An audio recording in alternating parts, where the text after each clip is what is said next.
And Ruth is going to, this is, like I said before, this is for discussion only tonight, and she will get our comments, and we will go, she will write up something from there. For this part, yeah. The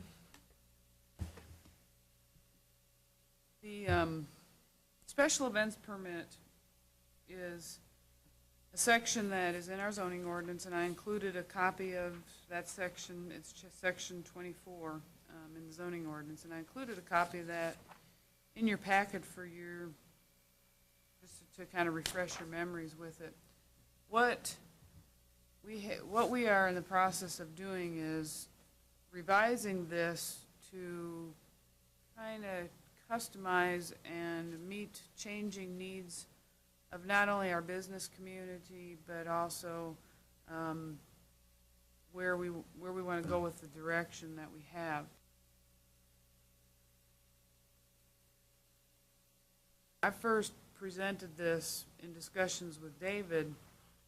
We talked immediately about reducing the sign size because we've gotten so many complaints from residents and businesses alike about the special event signs being so large, that they block the visibility of their businesses.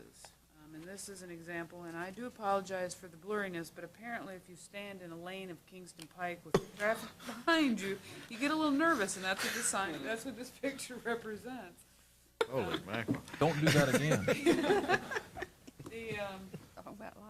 is a special event signs up along at the Kroger complex there.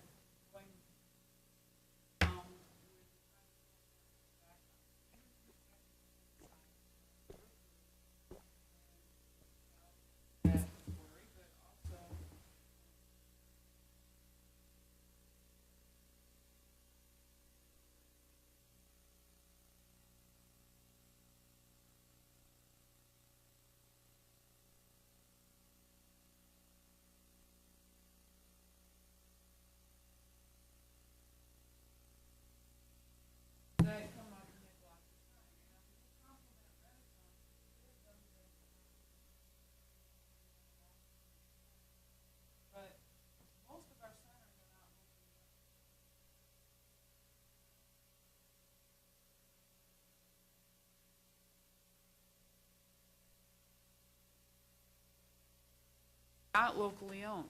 You know, Turkey Creek Land Partners or Farragut Land Partners have done a lot of development in town, but the site plan that was before you tonight, that's one of the few properties in the entire area that they're actually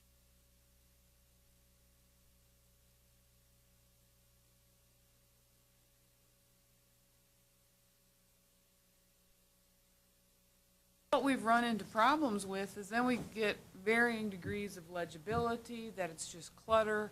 And a couple of years ago, not this past Shop Farragut, but the one before that, we got so many complaints.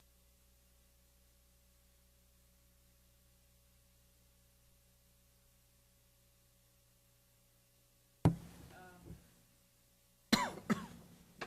whole point of our sign ordinance is to reduce clutter. So then allowing a bunch of temporary signs just creates a bunch of clutter, seems to be contradictory to what we're trying to accomplish.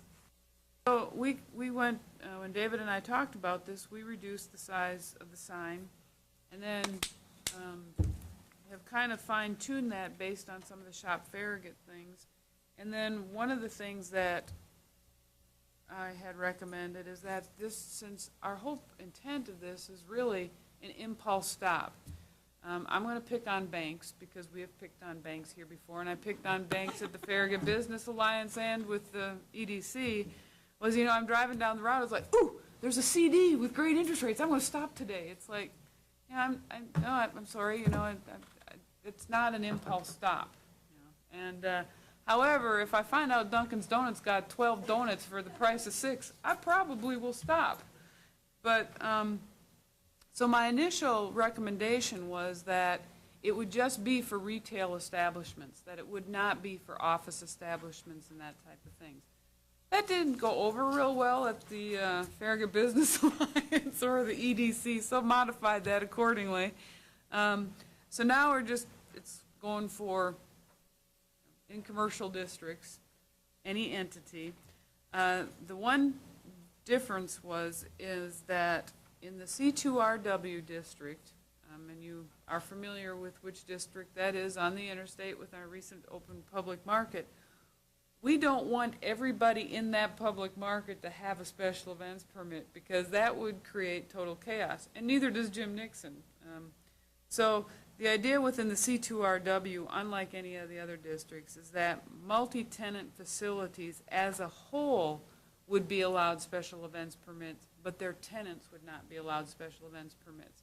And that actually accommodates, because they're going to have special venues and bands and things like that, that they're going to want, a few times a year special events permits. So that meets their needs, but it also solves our problem with, they have 600 booths, we could have 600 times 4 special events per year. That would just be complaints waiting to happen. So anyway, we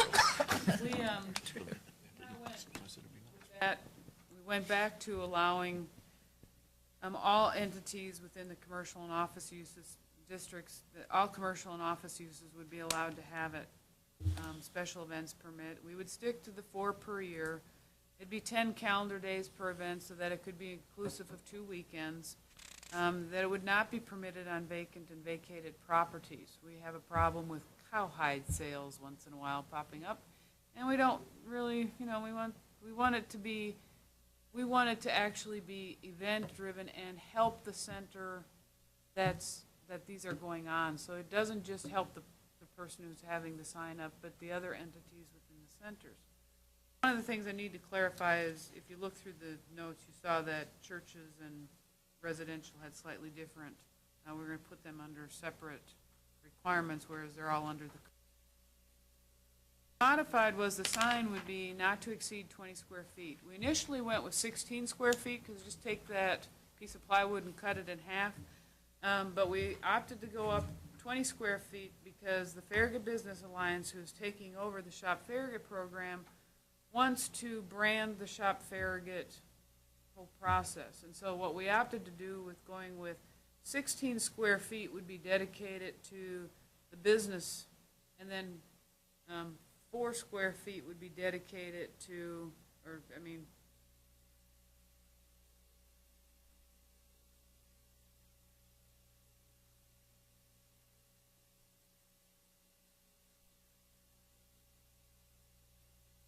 that would continue to brand that program. And as that program evolves and becomes what we don't foresee it being today, something better, something more extensive and things like that, that when people see that it really brands the whole program.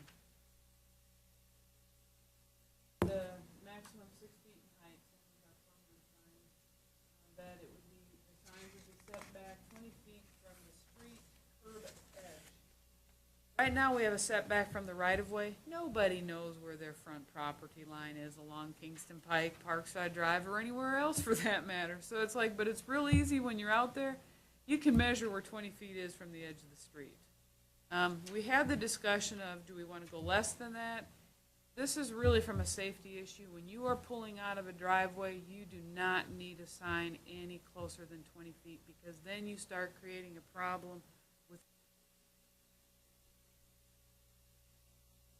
Ruth, just a comment there to kind of, because I know sometimes people struggle with what is 20 feet, if you're not in that, but yeah, all the time. Well, I mean, people for the discussion, but just give everybody a perspective. An average car. You mean what? Yeah, okay, a parking space is 20 feet long. Yeah, well, that's what I wanted to point out. I'll load them, that shouldn't take. Yeah, I just wanted to point out that an average car is about 20 feet, because sometimes people don't realize what 20 feet is, so. 20 feet's not much next to the right-of-way. Right. No, it is not. I think these are great changes. On the VRB, we really struggled with this for a couple of years because all of a sudden what our vision was and what we had in reality were two different things. And it really turned into a lot of clutter. something above and beyond. I think the 20 square feet is absolutely sufficient. I think the edge from the right-of-way works great. I think having the Farragut logo is a great idea because that's something we always wanted to have some cohesiveness in the program so it doesn't look like just another in-your-face sign out there. So you're part of a program, part of something that is organized in the town. Something that I maybe above and beyond this is, and I don't want to pick on the bikini boot camp that we saw in the photo a second ago. Matter of fact, Betty was like, bikini boot camp? And so I said, I don't ask Sorry. me. I don't know what that is. That would just I've have never to be a been that. good I've never example done of that, but it doesn't sound Did you go to that? very comforting. So nevertheless, what my thought was is, what about if all the backgrounds were white? I know we haven't We talked about actually colors. talked about that with the FBA when we met. They didn't support that? That's part of the issue with requiring them to meet the legibility standards of the VIRB. Right. And like the legibility standards of the VIRB, for example, one of the things that it points out, a dark background actually makes letters more, and lighter letters actually make the letters more legible. But also certain businesses have certain colors that is part of their brand. I'll use Best Buy. You know, you see blue and yellow and you right away think of Best Buy. Kroger, I don't really have a particular color affiliated with Kroger or Ingles or something like that. Got some pretty wild colors though. Yes, we do. And to me, that's just a lot of clutter of. And I don't. If you got bright yellow in your color scheme, I mean, surely you can go to white or black background and put some yellow letters on there. But it just seems like it'd be nice to have some cohesiveness in the background colors versus these backgrounds that are real vibrant. I agree with Noel. I actually, this goes probably a little bit against the grain of what the position I historically come from, but sticking with that clutter theme, I think it's a mistake to allow a different size sign. And I'll tell you why. If we're gonna work on branding, which I've heard a lot about over the years, I think it should be a standard size sign because it's going to then be a standard size Shop and Farragut logo on every sign. It's going to help create that visual look when people are driving around our community and they see these signs. Immediately, they don't have to read the sign. They know something's going on there. Oh, so you're talking about they can't have smaller ones. That's exactly what I'm Everything saying. I like where 20 he's going with square this. feet. That's You know- a Hey, good look, idea. they're I- 4 by and- 5. and They're I 5 wanna this make way, it- 4 feet, with a maximum of 6 feet off the ground. Yeah. I like where we're on board And with this. I'm fine with what you have for the residential and the schools. I'm only talking about the commercial. If we're going to brand the community, you need to have standardization, or you're going to end up with, again, I'm going to stick with the term clutter.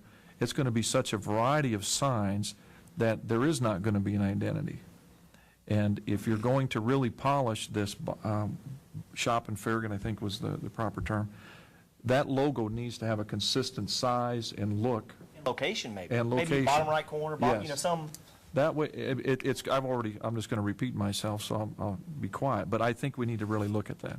At a bare minimum, in addition, if that would not be agreed to, then I think there needs to be a minimum size and then a not to exceed. Because right now, I know nobody would do this, but somebody could put a 1 square foot sign up. Oh, it happens. Actually, we have had a problem with that. Okay. And one of the guys didn't realize it was even a special event because it looked like Okay. an illegal sign, and they snagged it, and of course, before they even got back to the town hall, hey. But my first suggestion would be to They had it have in the a wrong standard place. size sign, and that's just what it is. I'd like to propose 5 feet wide, 4 feet tall, with a maximum of 6 feet off the ground. That's a 5 by 4, and that way there's no minimum or maximum. If you want to be part of the special events process in the Shop and Farragut program, this is the size sign we do. I personally would like to see some uniformity in the backgrounds. I would too. It looks a lot better. It cleans it up. Absolutely, it does. Yeah. Because it really, Do you wanna it's go with now. primary colors or something like that, or do you want to go with specific colors? We were kind of hesitant and I will admit, at the FBA, of course, the people who showed up were the banks and the offices when they heard that I was